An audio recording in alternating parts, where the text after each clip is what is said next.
Hi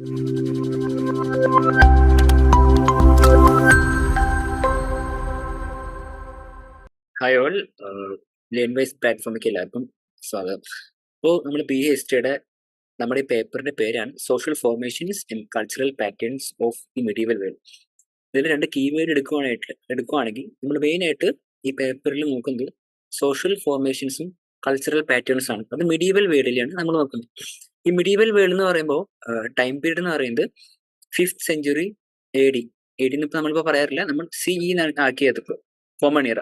5th century CE തൊട്ട് 15th century CE വരെയുള്ള കാലഘട്ടത്തിന്റെ ഉള്ളിൽ വരുന്ന സോഷ്യൽ ഫോർമേഷൻസും കൾച്ചറൽ പാറ്റേൺസും ആണ് മെയിനായിട്ട് നമ്മൾ ഈ പേപ്പറിൽ ഈ ടോപ്പിക്കിൽ അല്ലെങ്കിൽ ഈ പേപ്പറിൽ നമ്മൾ പഠിക്കാൻ പോകുന്നത്. ഈ പേപ്പറിൽ മെയിൻലി 4 തീമാണുള്ളത്. ഓക്കെ, ഈ 4 തീമില് അവർ സബ് തീമായിട്ട് അല്ലെങ്കിൽ യൂണിറ്റ്സ് ആയിട്ട് 16 യൂണിറ്റ്സ് ആയിട്ട് അവരതിനെ സബ് ഡിവൈഡ് ചെയ്തിട്ടുണ്ട്, വീണ്ടും ഡിവൈഡ് ചെയ്തിട്ടുണ്ട്. 4 മെയിൻ തീമാണ് നമുക്കുള്ളതെന്ന് ഞാൻ ഓൾറെഡി പറഞ്ഞു. ഇതിൽ ഒന്നാമത്തെ തീമാണ് റോമൻ റിപ്പബ്ലിക്. നമ്മളൊക്കെ ഈ റോമൻ സാമ്രാജ്യം എന്നൊക്കെ കേട്ടിട്ടുണ്ടായിരിക്കും. അത് തന്നെയാണ് ഈ ടീം 1 മെയിൻലി നമ്മൾ ഫോക്കസ് ചെയ്യുന്നത്. നമ്മൾ ഫുൾ പഠിക്കാൻ പോകുന്നത് റോമൻ റിപ്പബ്ലിക്കിനെ പറ്റിയാണ്. അതിലെ യൂണിറ്റ് 1 റോമൻ എംപയറിന്റെ പൊളിറ്റിക്കൽ സിസ്റ്റം ആണ്. പിന്നെ നമ്മൾ അവിടുത്തെ സൊസൈറ്റി, അവിടുത്തെ കൾച്ചർ, ഇക്കണോമിക്കൽ കാര്യങ്ങൾ, അതായത് ഇപ്പൊ ട്രേഡ് ആവാം, ക്രാഫ്റ്റ് ആവാം, അതെല്ലാം പഠിക്കുന്നുണ്ട്. പിന്നെ റിലീജിയനെ പറ്റി പഠിക്കുന്നുണ്ട്. എങ്ങനെ ക്രിസ്ത്യാനിറ്റി അവിടുത്തെ സ്റ്റേറ്റ് റിലീജിയൻ ആയിട്ട് മാറുന്നു, അല്ലെങ്കിൽ official religion of Roman empire ആയിട്ട് എങ്ങനെ ക്രിസ്ത്യാനിറ്റി മാറുന്നു എന്ന് നമ്മൾ വ്യക്തമായിട്ട് പഠിക്കും. എന്നിട്ട് ഏറ്റവും അവസാനം നമ്മൾ അതിന്റെ ഡിക്ലൈൻ, എങ്ങനെ റോമൻ എംപയർ എങ്ങനെ ക്രൈസിസ് എങ്ങനെ വന്നു, എങ്ങനെ അതിന്റെ ഡൗൺഫോൾ, റോമൻ എംപയറിന്റെ ഡൗൺഫോൾ എങ്ങനെയായിരുന്നു എന്ന് നമ്മൾ പഠിക്കും. ഇത് നമ്മൾ മെയിൻ ആയിട്ട് പൊളിറ്റിക്കൽ സിസ്റ്റത്തിനെ കുറിച്ച് പറയുവാണെങ്കിൽ നമുക്ക് കാണാൻ പറ്റും റോമൻ എംപയറിൽ നിന്നും റിപ്പബ്ലിക് ആവുകയും റിപ്പബ്ലിക്കിൽ നിന്നും വീണ്ടും അതൊരു എംപയർ ആയിട്ട് മാറുകയാണ് ചെയ്യുന്നത്.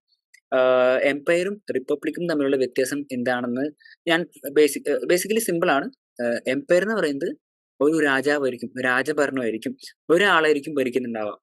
അതേസമയത്ത് റിപ്പബ്ലിക് എന്ന് പറയുന്നത് ഇന്ത്യ ഒരു റിപ്പബ്ലിക് ആണല്ലോ. അതായത് ജനങ്ങൾക്ക്, സാധാരണക്കാരനായ ജനങ്ങൾക്ക്, കോമൺ മനുഷ്യന്, കോമൺ ആളുകൾക്ക് ഭരണത്തിലൊരു സേ ഉണ്ടായിരിക്കും. നമ്മളൊക്കെ വോട്ട് ചെയ്യുന്ന ആൾക്കാരാണ്. അപ്പൊ നമുക്കിപ്പോ ഒരു ഭരണത്തില് ഇൻഡയറക്ട്ലി ഒരു പവർ നമുക്കും ഉണ്ട്. പക്ഷെ എംപയർ എന്ന് പറയുന്നത് രാജാവായിരിക്കും, ഏകഭരണാധികാരി എന്നൊക്കെ നമ്മൾ നമ്മുടെ സാധാരണ ഒരു രാജ്യത്തെ രാജാവ് എന്ന് പറയുന്ന പോലെ അത് തന്നെയാണ് റോമൻ എംപയർ.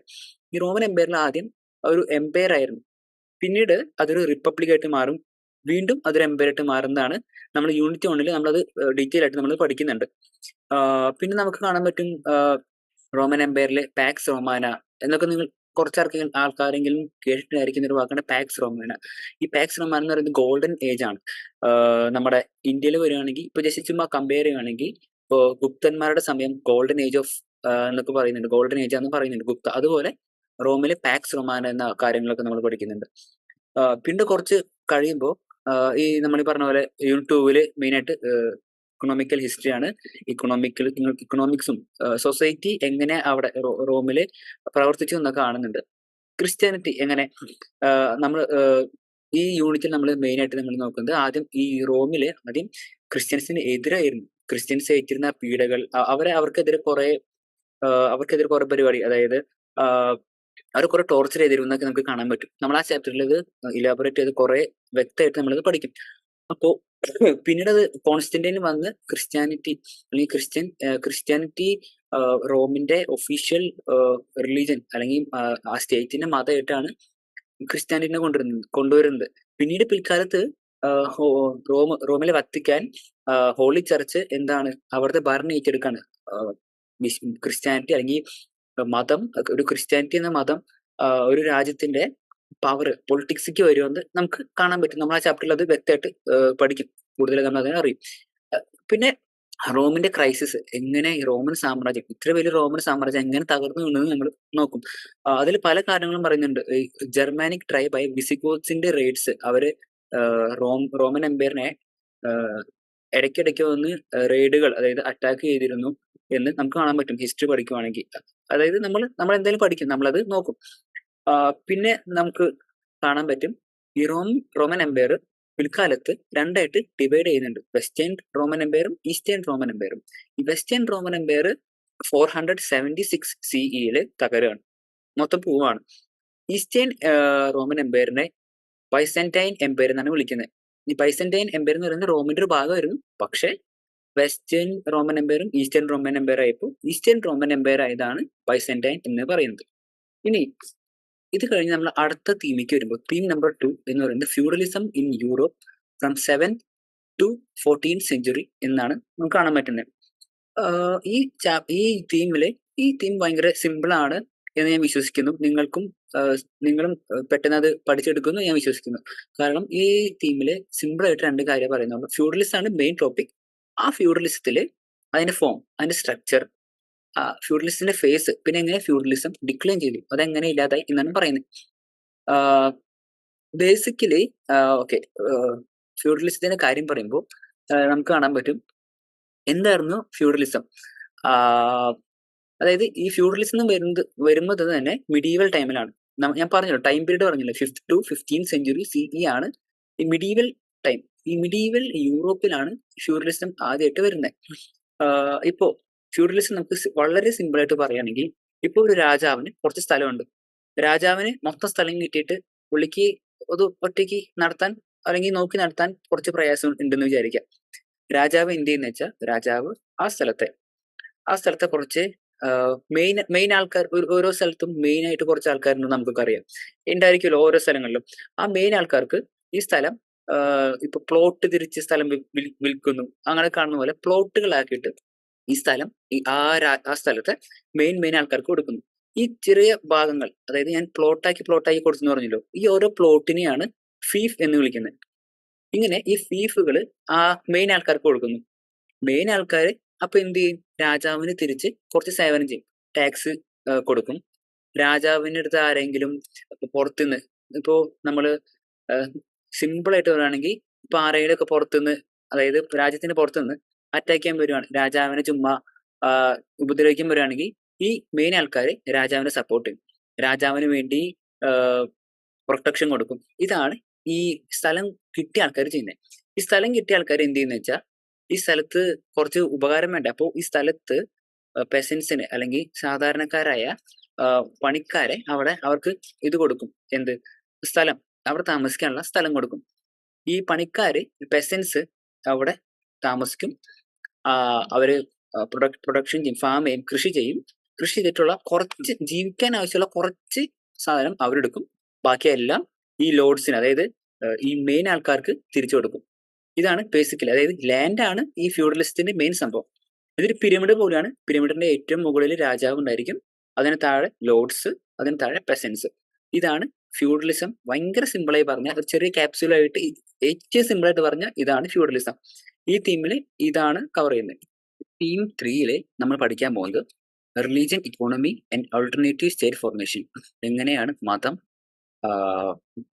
റിലീജിയന്റെ ഇമ്പോർട്ടൻസ് പറയുന്നുണ്ട്, പിന്നെ നമ്മൾ ഇക്കോണമി, പിന്നെ ഓൾട്ടർനേറ്റീവ് സ്റ്റേറ്റ് ഫോർമേഷൻ. ഇതാണ് മെയിൻലി നമ്മൾ ഈ തീമിൽ പഠിക്കാൻ പോകുന്നത്. ഈ തീമിൽ 5 ചാപ്റ്റേഴ്സ് ആണ്, അല്ലെങ്കിൽ 5 യൂണിറ്റ്സ് ആണ് മെയിൻ ആയിട്ടുള്ളത്. First one, religion and culture in medieval Europe. മധ്യകാല യൂറോപ്പിലെ കൾച്ചറും റിലീജിയനും എങ്ങനെ ബന്ധപ്പെട്ടിരിക്കുന്നു, കൾച്ചർ എങ്ങനെ, റിലീജിയന്റെ സ്വാധീനം എങ്ങനെയായിരുന്നു എന്നുള്ളതൊക്കെയാണ് മെയിൻലി നമ്മൾ ഈ ചാപ്റ്ററിൽ നോക്കാൻ പോകുന്നത്. അടുത്ത chapter growth of craft production in Europe ആണ്. നമുക്ക് കാണാൻ പറ്റും ഈ medieval 5th to 15th century CE മധ്യകാല യൂറോപ്പിൽ ഉണ്ടായിട്ടുള്ള മാറ്റം, ക്രാഫ്റ്റിന്റെ കാര്യത്തിലായാലും ട്രേഡിന്റെ കാര്യത്തിലായാലും ഭയങ്കര ഉയർച്ചയാണ് ആ സമയത്തുള്ളത്. മെയിൻലി നമ്മൾ ഈ ചാപ്റ്ററിൽ ക്രാഫ്റ്റ് വർക്കുകൾ എങ്ങനെ കൂടുതലായിട്ട് ഇമ്പോർട്ടൻസ് വന്നു എന്നാണ് നോക്കുമ്പോൾ. നമ്മൾ പറഞ്ഞല്ലോ, ട്രേഡ് ഭയങ്കര ഇമ്പോർട്ടൻ്റ് ആയി. അതായത് ടെക്നോളജി ഇൻക്രീസ് ചെയ്യുകയാണ്, ഓരോ സമയം കൂടുന്നതും ടെക്നോളജി വളർന്നു വികസിച്ചുകൊണ്ടിരിക്കുകയാണ്. ടെക്നോളജിയുടെ ഭാഗമായിട്ട് ട്രേഡ് വരികയാണ്. ഇപ്പോൾ ഈ യൂണിറ്റിന്റെ പേര് rise of trade and commerce in Asian Europe. എങ്ങനെ യൂറോപ്പും ഏഷ്യയും തമ്മിൽ ട്രേഡ് വന്നു നമുക്ക് കാണാൻ പറ്റും. ഈ ന്യൂ വേൾഡ്, അതായത് അമേരിക്ക ഒക്കെ കണ്ടുപിടിക്കുന്നത് ചൈനയ്ക്ക്, അതായത് ഏഷ്യ, ചൈന, ഇന്ത്യ എന്നീ രാജ്യങ്ങൾക്കൊക്കെ വരാൻ വേണ്ടിയിട്ടാണ് മെയിൻ ആയിട്ട് യൂറോപ്യൻസ് അവര് സെയിലിംഗ് അല്ലെങ്കിൽ കപ്പൽ യാത്രയൊക്കെ തിരിക്കുന്നത് തന്നെ ഈ ചൈന, ഇന്ത്യ പോലുള്ള രാജ്യങ്ങൾ സ്വത്ത് കാണാൻ വേണ്ടിയിട്ടാണ്, അല്ലെങ്കിൽ കിട്ടാൻ വേണ്ടിയിട്ടാണ്, കൈവശപ്പെടുത്താനായിട്ടാണ്. പക്ഷെ അവർ ചെന്ന് പെടുന്നത് ലാറ്റിൻ അമേരിക്ക അല്ലെങ്കിൽ അമേരിക്കയിലേക്കാണ്. അപ്പോൾ ഈ ചാപ്റ്ററിൽ മെയിനായിട്ട് റൈസ് ഓഫ് ട്രേഡും യൂറോപ്പുകാർ എങ്ങനെ ഏഷ്യയിൽ എത്തിപ്പെടുന്നു അല്ലെങ്കിൽ പെടാൻ ശ്രമിക്കുന്നു എന്നുള്ളതൊക്കെ നമ്മൾ ഈ ചാപ്റ്ററിൽ ഈ യൂണിറ്റിൽ നമ്മൾ നോക്കുന്നു. പിന്നീട് state formations, alternative state formations ആണ് നമ്മൾ മെയിൻലി ഈ യൂണിറ്റിൽ നോക്കാൻ പോകുന്നത്. അതും സ്പെസിഫൈ ചെയ്യുന്നത് ആഫ്രിക്ക എന്ന കോണ്ടിനെന്റ്, ആഫ്രിക്ക എന്ന സ്റ്റേറ്റ് ആയിട്ടാണ്. ഈ സ്റ്റേറ്റ് ഫോർമേഷനിൽ റിലീജൻ എങ്ങനെ ഒരു ഭാഗമായെന്ന് നമ്മൾ ഈ യൂണിറ്റിൽ നോക്കുന്നുണ്ട്. ഫോർ എക്സാമ്പിൾ, ആഫ്രിക്കയിൽ എങ്ങനെ ഇസ്ലാം റിലീജിയൻ എങ്ങനെ സ്റ്റേറ്റ് ഫോർമേഷന്റെ ഒരു ഭാഗമായി എന്ന് നമ്മൾ നോക്കും. ഓക്കെ, ഈ പിന്നെ അടുത്ത ചാപ്റ്ററാണ് ലാറ്റിൻ അമേരിക്ക. ഫോർ എക്സാമ്പിൾ നമുക്ക് കാണുവാണെങ്കിൽ ലാറ്റിൻ അമേരിക്കയിലെ എന്ന് പറയുന്നത്, ലാറ്റിൻ അമേരിക്ക എന്ന് പറയുന്നത് ന്യൂ വേൾഡ് ആണ് ലാറ്റിൻ അമേരിക്ക ആയിട്ട് വരുന്നത്. ന്യൂ വേൾഡ് എന്ന് പറയുന്നത് ക്രിസ്റ്റഫർ കൊളംബസ് അമേരിക്ക കണ്ടുപിടിച്ചെന്ന് പറയുന്നു. അതായത് നമ്മുടെ ഇന്നത്തെ USA അല്ല, അമേരിക്ക ഹോൾ, ആ മൊത്തം കോണ്ടിനെന്റ് ആണ്, ആ മൊത്തം ഭൂഖണ്ഡത്തെയാണ് അന്ന് കൊളംബസ് കണ്ടുപിടിച്ചത്, അല്ലാതെ ഇന്നത്തെ USA അല്ല. അപ്പോ നമ്മൾ സ്പെസിഫിക്കലി ഈ യൂണിറ്റിൽ പഠിക്കുന്നത് അസ്ടെക്സ്, ഇൻകാസ് തുടങ്ങിയ ഗോത്രങ്ങളാണ്.